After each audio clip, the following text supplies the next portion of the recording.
মুসুর ডালের তরকা একবার এইভাবে বানিয়ে খেলে রুটির সাথে দারুণ জমে যাবে, আর অন্য কোনোভাবেই তরকা খেতে ইচ্ছা করবে না।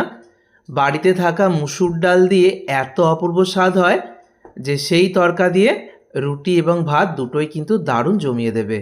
রেসিপির জন্য এখানে আমি নিয়েছি মুসুর ডাল, 150 গ্রাম মুসুর ডাল নিয়েছি। মুসুর ডালটাকে দুবার জল পাল্টে খুব ভালো করে ধুয়ে নেব। মুসুর ডালের তরকা এই রেসিপিটা একদমই সহজ একটা রেসিপি, আর মুসুর ডাল আমাদের সবার বাড়িতেই থাকে।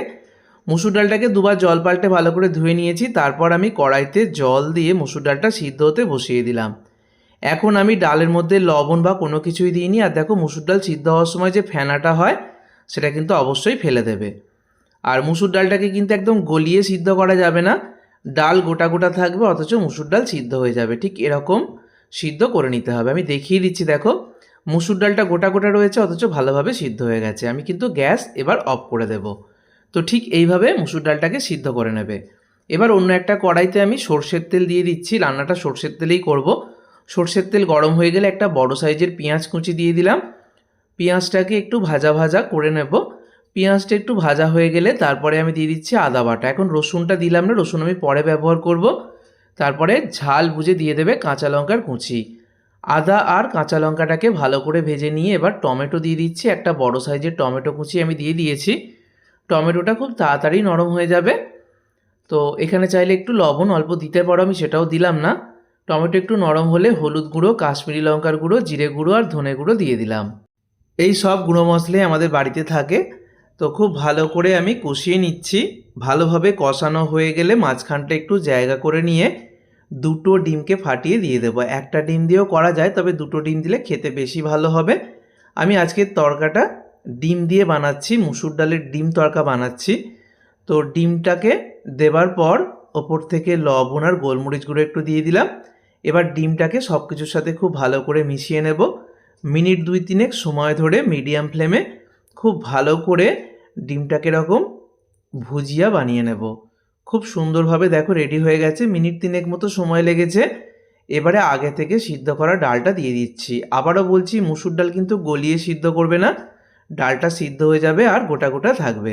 খুব ভালো করে ডালটা দেওয়ার পর 3 থেকে 4 মিনিট নেড়ে চেড়ে তারপর গরম জল দিয়ে দিচ্ছি। অবশ্যই গরম জল দেবে, আর গরম জলটা কিন্তু অবশ্যই খুব বেশি পরিমাণ দেবে না। খুব ভালো করে মিশিয়ে নিলাম। এবারে আমি লবণ ব্যবহার করছি। লবণ আমি ডিম দেওয়ার পর ব্যবহার করেছিলাম, তাই বুঝে দেবে। আর খুব সামান্য চিনি দিলাম, আর দিয়ে দিচ্ছি ধনেপাতা কুচি। ধনেপাতা কুচি আর চিনি দেওয়াটা সম্পূর্ণ অপশনাল। মুসুর ডালে অনেকেই চিনি এবং ধনেপাতা দেন না, তারা বাদ দিতে পারো। আবার যারা পছন্দ করো তারা দিতে পারো। তো খুব ভালো করে দেখো, মিনিট 5 পর আমি দেখাচ্ছি। 5 মিনিট আমি ভালো করে ফুটিয়ে নিয়েছি। ডাল যেহেতু সিদ্ধ করা ছিল তাই খুব বেশিক্ষণ লাগবে না। শেষে আমি বাড়িতে তৈরি করা তড়কা মশলা দিয়ে দিচ্ছি। কেনা তড়কা মশলাও দিতে পারো। আর এই তড়কা মশলাটা কীভাবে বানাতে হবে তার রেসিপি আগেই দিয়েছি। ইউটিউবের ডেসক্রিপশন বক্সে আমি রেসিপির লিঙ্ক দিয়ে দেবো, তোমরা দেখে নিতে পারো। তড়কা মশলাটা দেওয়ার পর ভালো করে মিশিয়ে নিয়ে গ্যাস অফ করে দিয়েছি।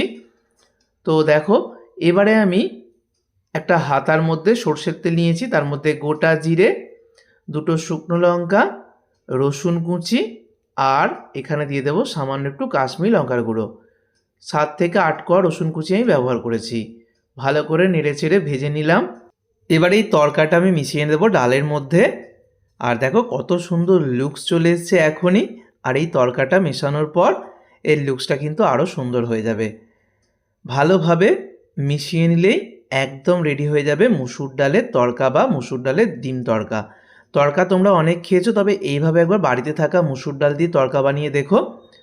রুটি কিন্তু এক নিমেষেই শেষ হয়ে যাবে। এটা ভাত দিয়েও খেতে পারবে এবং পরোটা দিয়েও খাওয়া যায়, তবে রুটির সাথে সবচেয়ে বেশি ভালো লাগে। একদম ঝটপট রেসিপি, বাড়িতে অবশ্যই তৈরি করো। ভিডিওটা ভালো লাগলে বন্ধুদের মধ্যে প্রচুর শেয়ার করো। ধন্যবাদ।